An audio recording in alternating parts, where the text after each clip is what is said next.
Eravannur commando മുഖത്തും ചെറുകനാലിലും വലിയ കനാലിലും നീരൊഴുക്ക് തടസ്സപ്പെടുത്തുന്ന ചണ്ടിയും കുളവാഴയും നീക്കം ചെയ്തു തുടങ്ങി.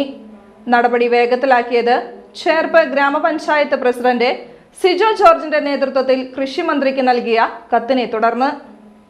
മേഖലയിൽ കനത്ത വെള്ളക്കെട്ടിന് കാരണമാകുന്ന ചണ്ടിയും കുളവാഴയും നീക്കം ചെയ്യുന്ന നടപടിക്കാണ് കഴിഞ്ഞ ദിവസം തുടക്കമായത്. കമാൻഡോ മുഖത്തും ചെറു കനാലിലും വലിയ കനാലിലും അടിഞ്ഞുകൂടിയ ചണ്ടിയോ കുളവാഴയും നീക്കം ചെയ്ത് കിട്ടാനാണ് ചേർപ്പ് ഗ്രാമപഞ്ചായത്ത് പ്രസിഡന്റ് സിജോ ജോർജിന്റെ നേതൃത്വത്തിൽ ഭരണസമിതി അംഗങ്ങൾ കൃഷിവകുപ്പ് മന്ത്രി ടി സിദ്ദിഖിനെ സമീപിച്ചത്. ചണ്ടിയും കുളവാഴയും അടിയന്തരമായി നീക്കം ചെയ്യുന്നതിന് പുറമെ KLDC കനാലിന്റെ ആഴം കൂട്ടാനുള്ള നടപടിയും മന്ത്രിക്ക് നൽകിയ കത്തിൽ ആവശ്യപ്പെട്ടിരുന്നു. പ്രശ്നം ബോധ്യപ്പെട്ട മന്ത്രി ബന്ധപ്പെട്ട വകുപ്പ് മേധാവികൾക്ക് ഇതു സംബന്ധിച്ച നിർദ്ദേശം നൽകുകയായിരുന്നു. നടപടിയുടെ ഭാഗമായി കഴിഞ്ഞ ദിവസം മുതൽ ചണ്ടിയും കുളവാഴകളും നീക്കം ചെയ്യുന്ന പ്രവർത്തനങ്ങളും ആരംഭിച്ചു.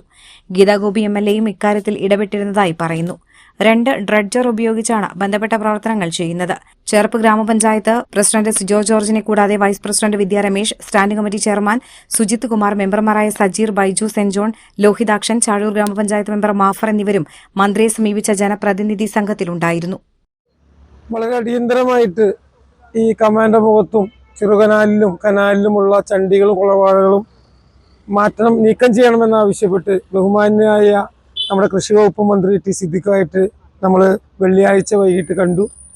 ഉടനടി അപ്പോൾ തന്നെ അതിൻ്റെ ഉത്തരവാദിത്തപ്പെട്ട ഉദ്യോഗസ്ഥരെ, KLDC ഉദ്യോഗസ്ഥരെയും മേജർ ഇറിഗേഷൻ ഉദ്യോഗസ്ഥരെയും മൈനർ ഇറിഗേഷൻ ഉദ്യോഗസ്ഥരെയും ഒക്കെ വിളിച്ച്, പ്രിൻസിപ്പൽ കൃഷി ഓഫീസറൊക്കെ വിളിച്ച് കൃത്യമായിട്ട് ഇടപെട്ടു. അതോടൊപ്പം തന്നെ നമ്മുടെ പ്രിയങ്കരിയായ നമ്മുടെ MLAയും അതിൽ കൃത്യമായി ഇടപെട്ടു. അതിൻ്റെ ഫലമായിട്ടാണ് ഇന്നിപ്പോൾ 2 വണ്ടികളായിട്ട് ഇവിടെ നമ്മുടെ ബാക്കിൽ ഇവിടെ കുളവാഴയും ചണ്ടിയൊക്കെ നീക്കം ചെയ്യാണ്.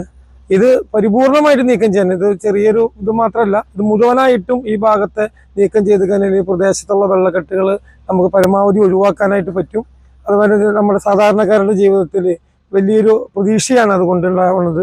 അതുമാതിരി തന്നെ KLDC കൃത്യമായിട്ട് തന്നെ ഈ ഇതിൻ്റെ ആഴം കൂട്ടാനായിട്ട്, ചെളി വരാനൊക്കെ ആയിട്ട് മുൻകൈ എടുക്കും എന്നാണ് അറിയിച്ചത്.